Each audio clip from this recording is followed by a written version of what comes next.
Welcome, gentlemen. This is the inaugural and hopefully the only video I'm going to make on Fantasy League selection. But obviously, a few of you would like to not bother reading the rules and just get me to tell you what it's all about. So basically, let's just start off with the very basic thing. Here's the pitch view that you see when you have your team. Okay, shows you the team and how it scored last week. So you'll be able to see that on your screen, and that's under the tabs, which is under points. Okay, so you can see how your team did last week. Okay, basically you have a series of outfield players and a series of substitutes. Now, the way it works is that you can play different formations of teams. If I move to picking a team, okay, you can play 4-4-2. You can play 5-3-2. You can play 5-3-3. I'll show you an example. So if I was to put in for next week's team Mr. Taylor, and just select him, switch him with Mr. Werner, switch, I'm playing 5-4-1. Okay, so you can mess around with your formations first and foremost.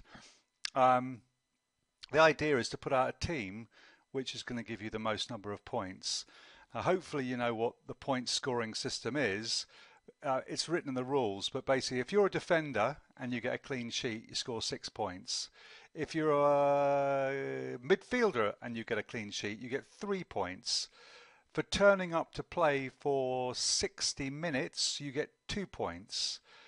If you're a defender and you concede a goal, you get points taken off. If you concede too many goals, you don't get any points for that defender. So it makes sense not to have a really piss-awful defender on your team. So for example, Saiss is a home to Man City. Will I be playing him next week? Probably not, because he's probably going to ship a few goals, so he's probably not going to score points for me. So I may put him on the substitutes bench. I just click on a player, I switch him, and I maybe switch him for Mitrovic. There you go. So he's off and he's on the subs bench. So you can switch around your team, to provide you with the best number of points available. If we look down the screen further, you can see what the fixtures are. Okay, so it's obvious. I don't need to teach you about that. So that's your sort of basic home screen.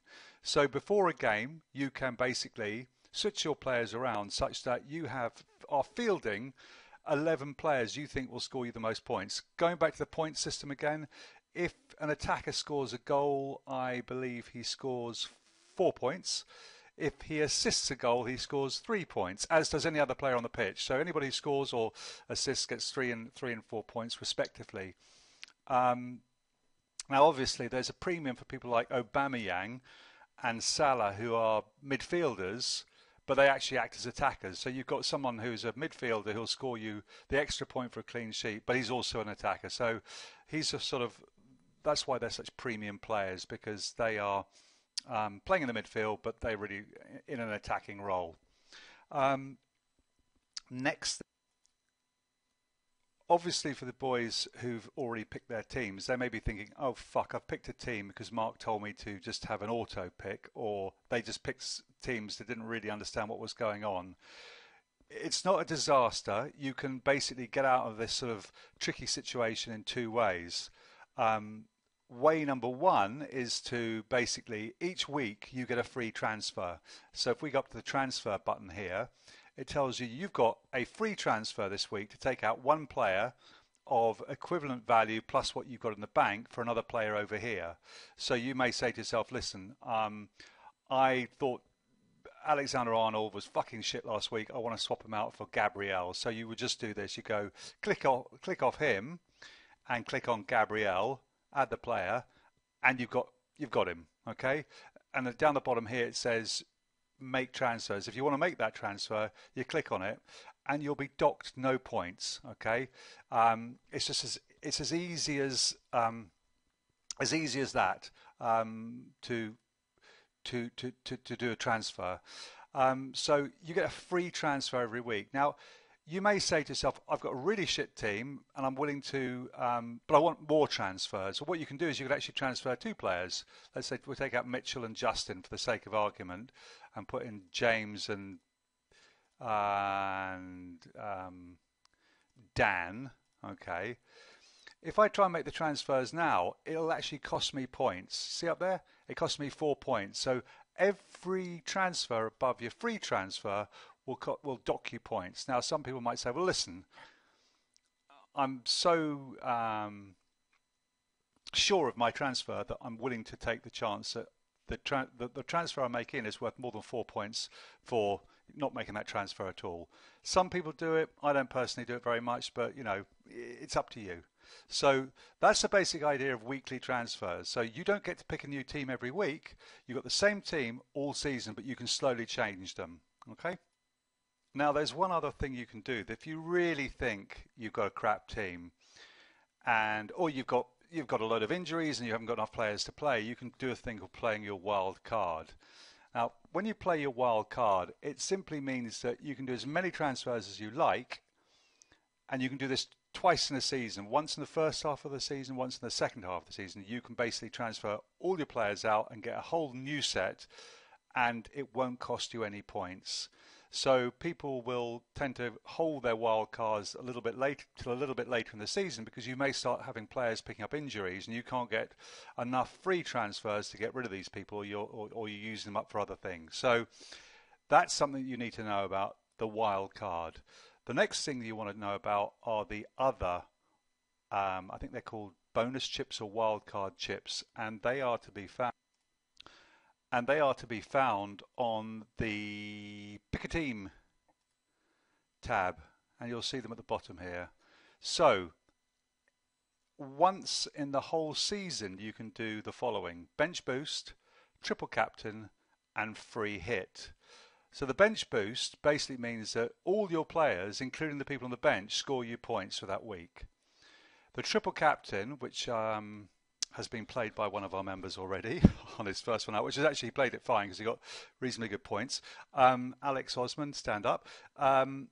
You get to pick, you get triple points for your captain as opposed to the normal double points.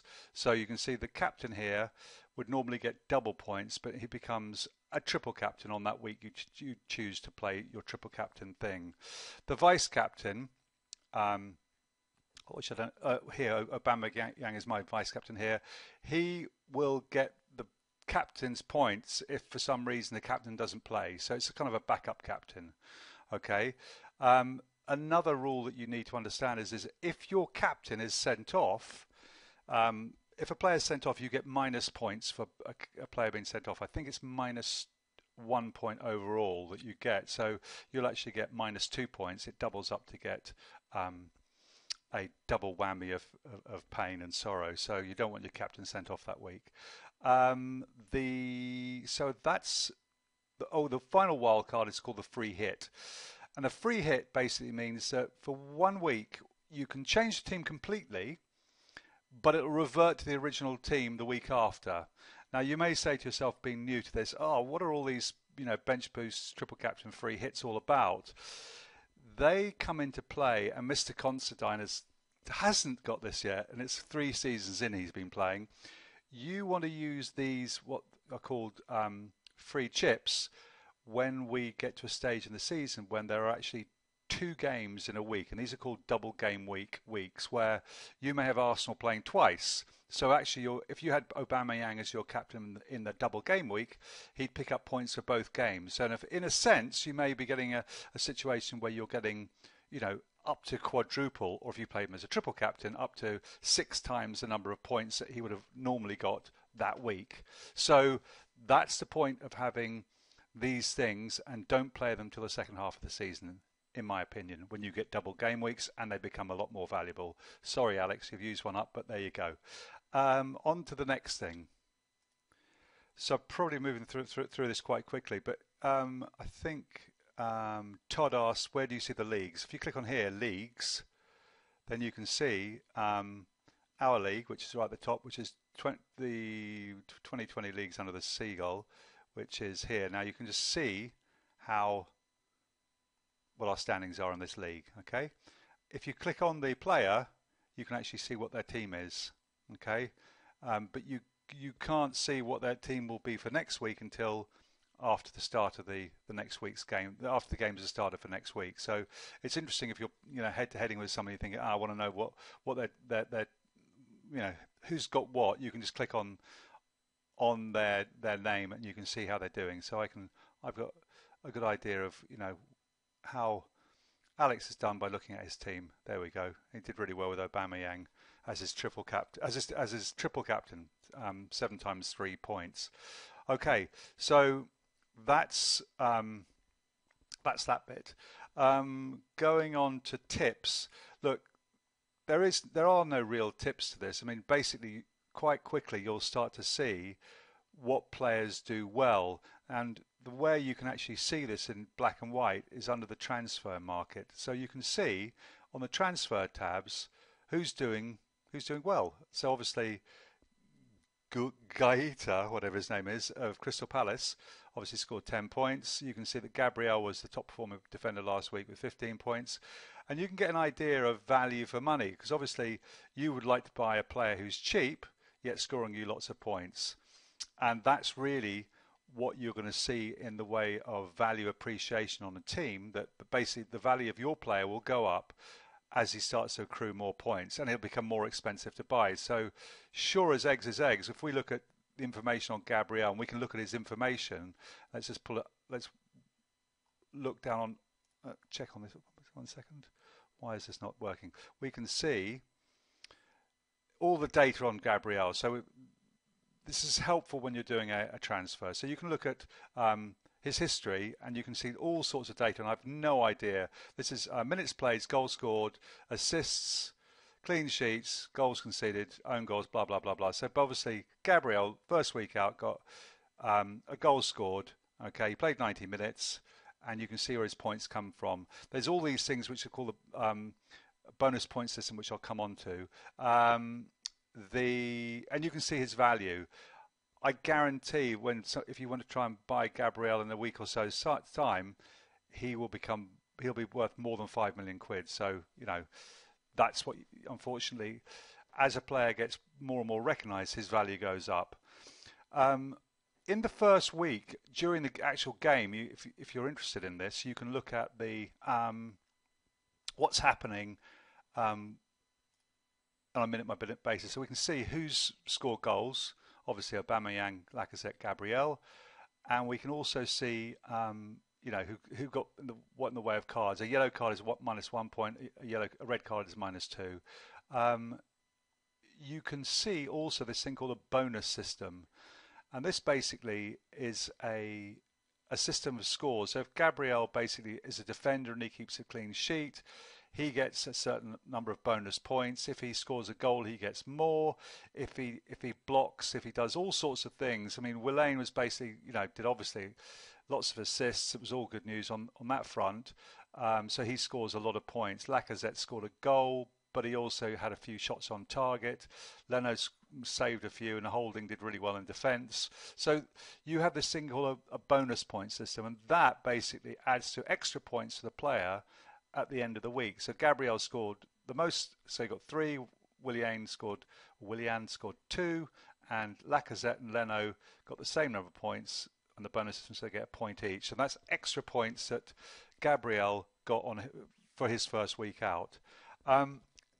That kind of is it. So the thing to do is to keep on top of things by looking at the transfers, and you can see, who cost what and who scored what, and you'll get an idea by just looking at these windows. Oh, right, I'm look at the information to see, how this player is doing. Oh yeah, there's another thing on the transfer. You can look at what fixtures they've got coming up next, so you can see, and it's color coded to make it easy, what Kurt Zuma's got in the way of fixtures coming up. So obviously he's got a really difficult fixture coming up, so people may not want to buy him, followed by 2 easy fixtures, and then there's sort of a tough away fixture at Man U, but loads of easy fixtures. So it might be an idea that you want to buy Kurt Zouma. You might want to buy him on the 31st of October if you've got an eye on him. Who knows? So that's sort of a quick and dirty on the transfers. There are basically 6 million people playing this game, and they're all trying to beat each other. 6,302,000 people. They're all trying to beat each other. And there are people out there who devote hours, like I used to doing this. Mark used to, but he gave up because it's like way too fucking depressing. And it just destroys your weekend. I know Stuart basically played this, and you kind of get into this awful situation where you may have Harry Kane as your defender, as your striker, and you actually want him to score points, which is just not a nice thing. I hear Son, you know, are you happy you've got him? Yeah, not. But I mean, you can't have too much team allegiance here. Obviously, you know, we do it, but yeah, I had Saka. What a disappointment. But I'm keeping him anyway. So there are loads of people who devote a ton of time to this, and the internet is full of tips, tipsters. Okay, and it's difficult to understand who's got the right tips or who hasn't. But there's one site that I use, which I know the guy who wins our league regularly uses, and it's called fantasyfootballgeek.co.uk. Let me just, if I can't move the screen down for you to see that, but or maybe I can actually. Let me see if you can see the URL. Yeah, fantasyfootballgeek.co.uk. This guy is just like an uber nerd. Okay, well he's not. They actually sell this information to people who actually want to spend money on it every week. So if you really get into it, he writes weekly pieces and he does podcasts, and you can actually sign up for $2 a week to actually become, steal his ideas and save yourself the thought process. But they basically will tell you every week, what they're it's full of adverts, what they like in the way of teams. So he'll basically, after all his crap, they'll have conversations about, should I have Salah, what do I think about Saliba starting for Arsenal, blah, blah, blah, blah, blah.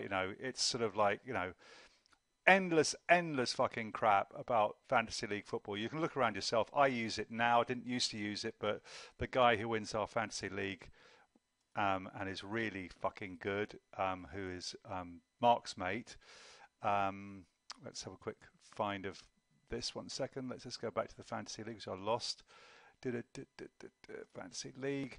Darren is a football is a legend at this, and he'll win again this year because he spends a lot of time on it. He follows Fantasy League Geek, and this is Darren here. Watch out for him. He'll win again because he's good at it. Okay, so listen, that is it. Tips are: don't play your chips until second half of the season.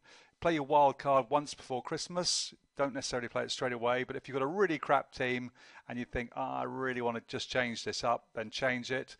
And then obviously ask and chat about stuff that you want to know about. Hopefully this is recorded, and that's the end of that.